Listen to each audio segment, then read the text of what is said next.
Buenos días.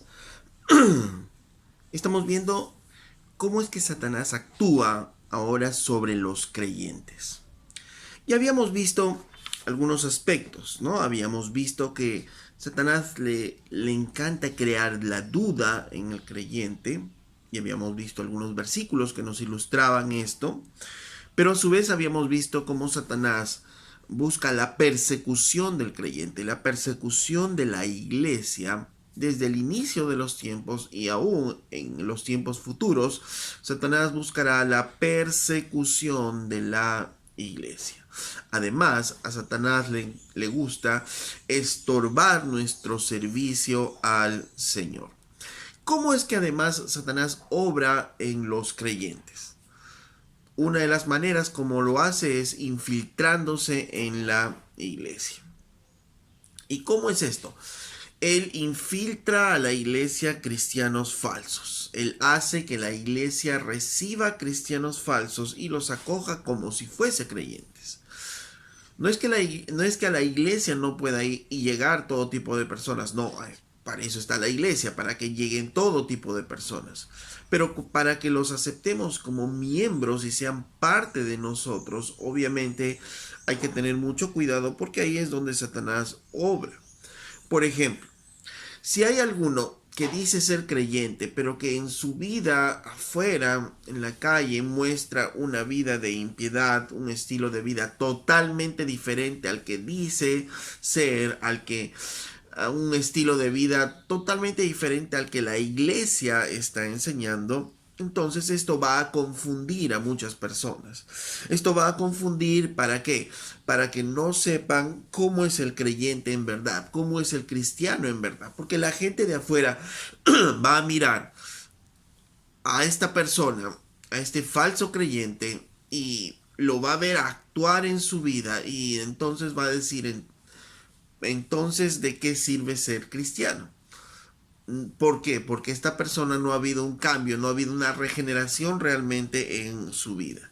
Es más, seguramente ha pasado en algunas iglesias que al ver el actuar de algunos que son hermanos, entre comillas, ya no quieren llegar a la iglesia, porque dicen, si aquel que está en la iglesia tiene esa conducta que es igual o peor que cualquiera de nosotros, entonces, ¿para qué ir a la iglesia? ¿No? Ese es el pensamiento. Y de esta manera ataca a la iglesia, confunde, ¿no? Cuando infiltra falsos cristianos, confunde aún a la misma iglesia. ¿Por qué? Porque estas personas se hacen difíciles de tratar.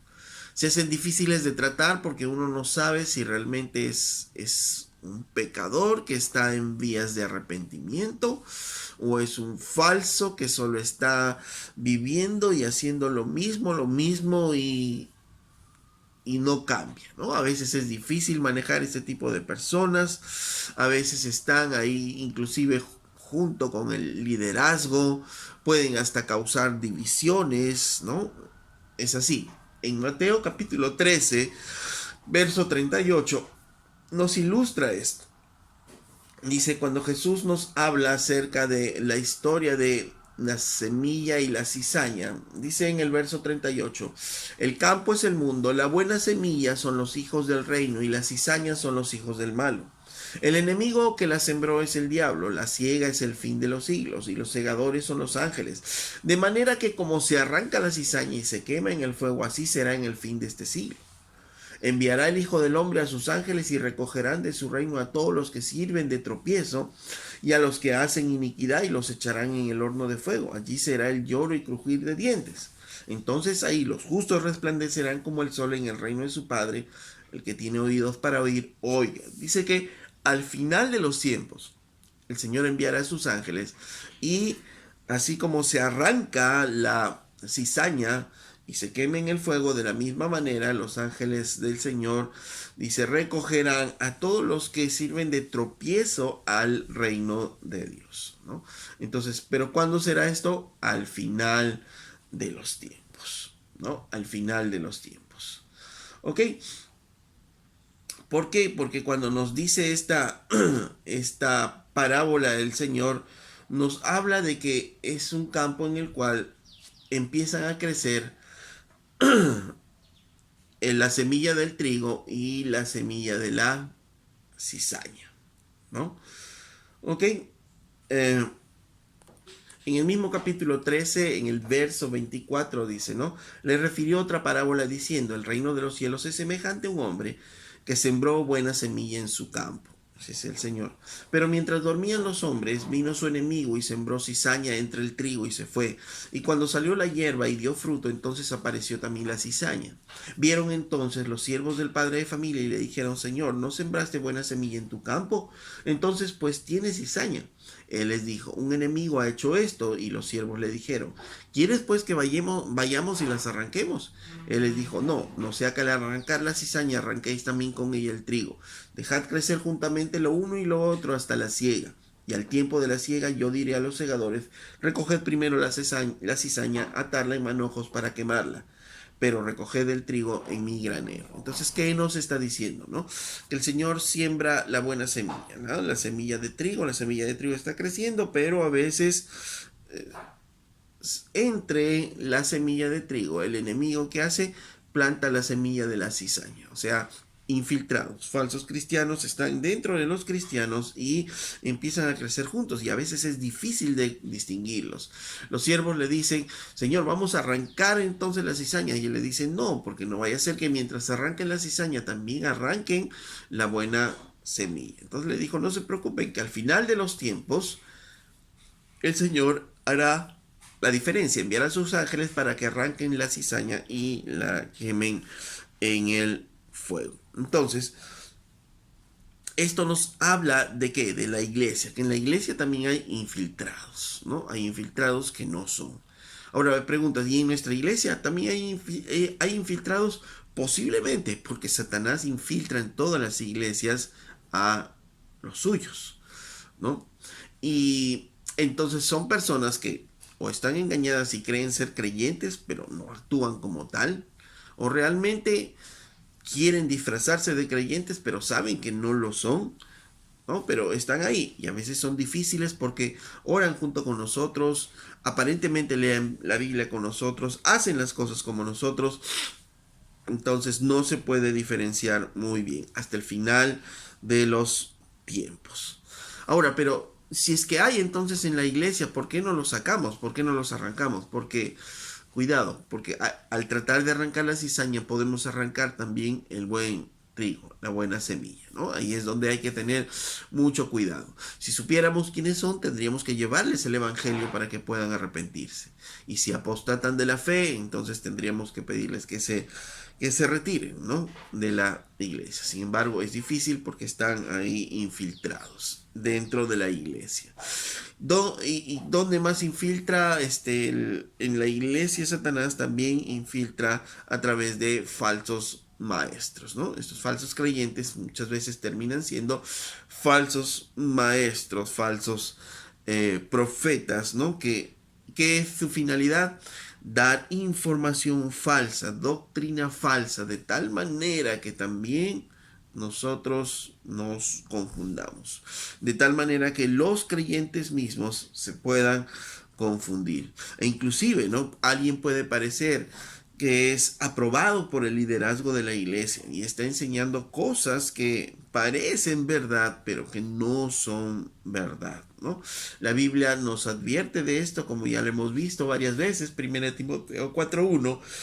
Dice, pero el Espíritu dice claramente que en los postreros tiempos algunos apostatarán de la fe, escuchando a espíritus engañadores y doctrinas de demonios, por la hipocresía de mentirosos que teniendo cauterizada la conciencia, prohibirán aún casarse y mandarán abstenerse de alimentos que Dios creó para con acción de gracias participen de ello los creyentes y los que han conocido la verdad. Dice que hay algunos que meterán estas doctrinas de demonios, estos engaños en la iglesia, ¿no?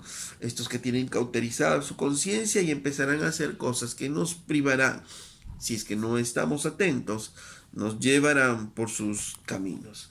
En primera de Juan, capítulo 4, verso 1, nos enseña que a buscar a estos falsos.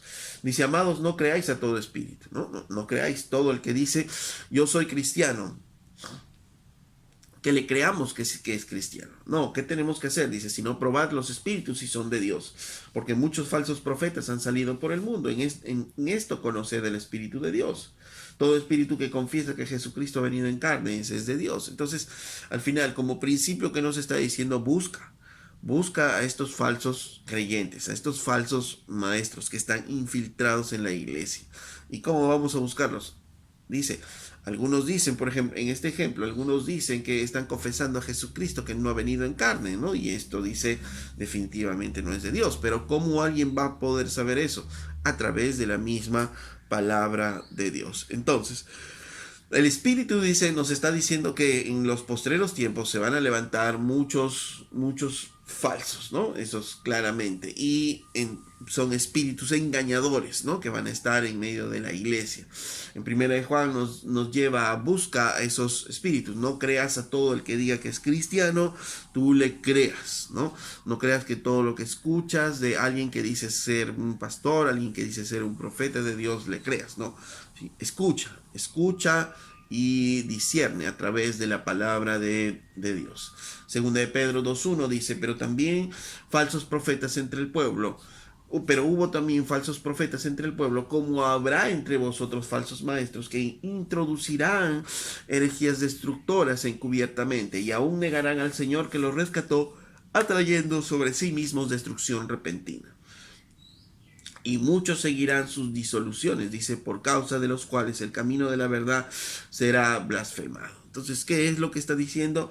Que habrá entre nosotros, va a haber, hay muchos falsos maestros entre nosotros que dice que encubiertamente traen herejías destructoras, ¿no?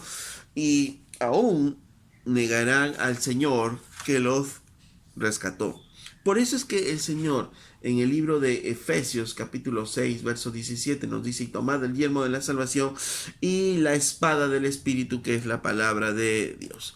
¿Por qué la espada del Espíritu? Porque ¿cómo vamos a luchar contra estas personas infiltradas, con estos falsos maestros, con estas doctrinas de demonios que empiezan a meterse en la iglesia? ¿Cómo vamos a luchar? El Señor nos ha dado la espada del Espíritu, que es la palabra de Dios. Entonces, solamente conociendo la palabra de Dios, sabiendo si las cosas que nos dicen están en la Biblia, nosotros vamos a poder reconocer esas falsas enseñanzas, esas falsas doctrinas, y por tanto a esos falsos maestros y también a esos falsos creyentes.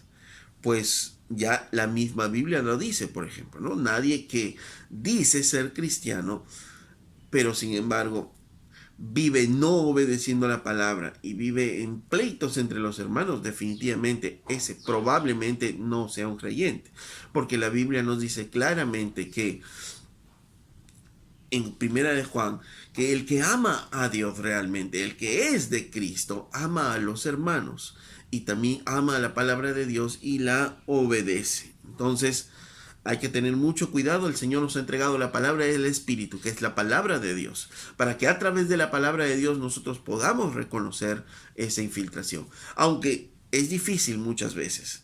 Es difícil porque detrás de una verdad hay una cizaña que está sembrada muchas veces, ¿no? Detrás de una verdad hay cizaña. Detrás del trigo que se ha sembrado hay cizaña. Entonces hay que tener mucho cuidado con eso. Una ilustración de esto es en el hecho que Satanás infiltra la iglesia para ¿qué? Además, para traer división dentro de la iglesia. Porque a Satanás le encanta dividir la iglesia. Por ejemplo, 2 de Corintios capítulo 2, verso 5 es una ilustración de esta situación. Les voy a leer en la nueva traducción viviente, este mismo versículo, 2 Corintios 2:5, dice: no exagero cuando digo que el hombre que causó todos los problemas los lastimó más a ustedes que a mí. La mayoría de ustedes se le opusieron y eso fue suficiente castigo. Entonces, ¿qué es lo que pasó aquí?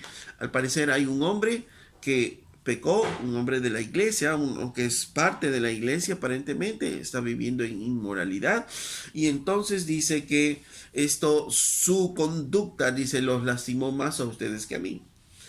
Y la mayoría se le opusieron, y eso ya fue suficiente castigo. ¿no? Entonces, al parecer, la iglesia que hizo disciplinó correctamente a este hombre. ¿Ok? Este hombre pecó de inmoralidad, de algún asunto inmoral, y la iglesia lo disciplinó, ¿no? Lo castigó, lo disciplinó, obviamente para que este hombre pueda arrepentirse. Pero ¿qué es lo que pasó aquí? Dice la mayoría, probablemente alguna minoría que lo defienda, pero la mayoría de ellos sí, dice, se le opuso. Entonces, como decíamos, tras algo bueno, siempre el diablo trata de sembrar la cizaña. Trata de sembrar la cizaña. Entonces, esta iglesia actuó correctamente, disciplinó a este hombre que decía ser creyente, lo disciplinó, ¿ok? Actuó doctrinalmente, adecuadamente. ¿Y qué es lo que pasa después? Dice Pablo, dice verso 7. No obstante, ahora es tiempo de perdonarlo y consolarlo. De otro modo, podría ser vencido por el desaliento, así que ahora le ruego que reafirmen su amor por él. Pablo dice, ok, ustedes ya han disciplinado al hombre, correcto, él se ha arrepentido, entonces si se ha arrepentido, es tiempo de perdonarle y mostrar su amor, ¿no? Que reafirmen su amor hacia él. Porque si ustedes se mantienen en esa posición de disciplina, pueden desalentar a este hombre. Entonces, no es el punto el desalentar de la vida del cristiano a alguien, sino sí, disciplinarlo para que se arrepienta. Pero una vez que se arrepienta, entonces hay que mostrarle el amor a esa persona. Hay que perdonarlo, hay que consolarlo. ¿Por qué? ¿Qué es lo que puede pasar y qué es lo que tiene que ver con la obra de Satanás aquí? Dice verso 9, les escribí como lo hice para probaros y ver si cumplirían mis instrucciones al pie de la letra. Si ustedes perdonan a este hombre, yo también lo perdono. Cuando yo perdono lo que necesita ser perdonado, lo hago con la autoridad de Cristo en beneficio de ustedes, para que Satanás no se aproveche de nosotros, pues ya conocemos sus maquinaciones malignas. Dice, debemos perdonar para qué? Para que Satanás no se aproveche de esto, ¿no? Porque ya conocemos sus maquinaciones. ¿Y cuáles son sus maquinaciones? Que detrás de una verdad está él sembrando la cizaña. Por tanto, si ustedes no perdonan y el desaliento comienza a venir a este hombre, ¿qué es lo que puede pasar? ¿Qué es lo que puede pasar aquí? Un grupo de la iglesia puede entonces decir, sí, vamos a amarlo, vamos a perdonarlo. El otro grupo no, quiere mantenerse como juez. Y cuando hay este problema, entonces por causa de esta situación, por causa de este hombre, puede empezar a venir la división, ¿no? Pablo por eso dice, ya es tiempo de perdonar, ¿no? Suficiente, ya fue la disciplina, se arrepintió, suficiente. ¿Ok? Entonces ahora es tiempo de perdonarlo, ahora es tiempo de amarlo. Si no, Satanás se puede aprovechar de nosotros porque ya conocemos sus maquinaciones. Detrás de un acto bueno, siempre Satanás está sembrando la semilla. ¿Para qué? Para causar división en la iglesia. Entonces, en cuanto a la disciplina de este hombre, Pablo les decía ya, si se arrepintió, ahora perdónenle y muéstrenle su amor. Porque si ustedes no lo hacen, va a haber un grupo que sí lo va a querer hacer, otro grupo que no lo va a hacer. Entonces esto puede causar división en la iglesia. Ya conocemos sus maquinaciones, ¿no? Entonces Pablo estaba diciendo, perdónenlo, muéstrenle su amor. Porque ya conocemos el actuar de Satanás en la iglesia. ¿Cuál es ese actuar? Que detrás de algo correctamente hecho, doctrinalmente adecuado, siempre Satanás va a estar tratando de sembrar la semilla, ¿no? Va a estar sembrando la semilla mala, la cizaña. ¿Para qué? Para dividir a la iglesia, porque a Satanás le encanta dividir a las iglesias, ¿no? ¿Y cómo lo hace? Pues alguien entra y comienza a indisponer a las personas, ¿no? Empieza a indisponer a las personas y las personas obviamente se van a sentir mal y entonces esa indisposición va a causar división. En 2 Samuel 15:2 nos enseña, por ejemplo, Absalón qué es lo que hacía. Dice, cada mañana se levantaba temprano e iba a la puerta de la ciudad. Cuando la gente llevaba un caso al rey para que lo juzgue, Absalón le preguntaba de qué parte de Israel era y la persona le mencionaba a qué tribu pertenecía. Entonces Absalón le decía, usted tiene muy buenos argumentos a su favor. Es una pena que el rey no tenga disponible a nadie para que lo escuche. Qué lástima que no soy el juez. Si lo fuera, todos podrían traerme sus casos para que lo juzgara y yo les haría justicia. Cuando alguien trataba de inclinarse ante él, no lo permitía. En cambio, lo tomaba de la mano y lo besaba. Absalón hacía esto todos los días a los que venían al rey por justicia, y de este modo se robaba el corazón de todo el pueblo de Israel. ¿Qué es lo que hacía Absalón?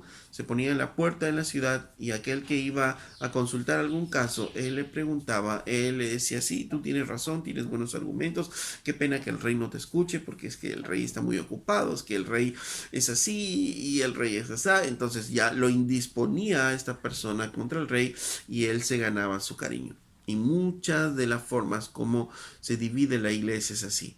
Personas que están hablando, indisponiendo a unos hermanos contra otros, e inclusive hablando e indisponiendo contra las autoridades de la misma iglesia. Entonces, de esa manera también son parte de las maquinaciones que Satanás usa que para indisponer, para dividir a la iglesia. En el próximo video continuamos viendo cómo es que Satanás actúa en medio de los creyentes. Hasta la próxima.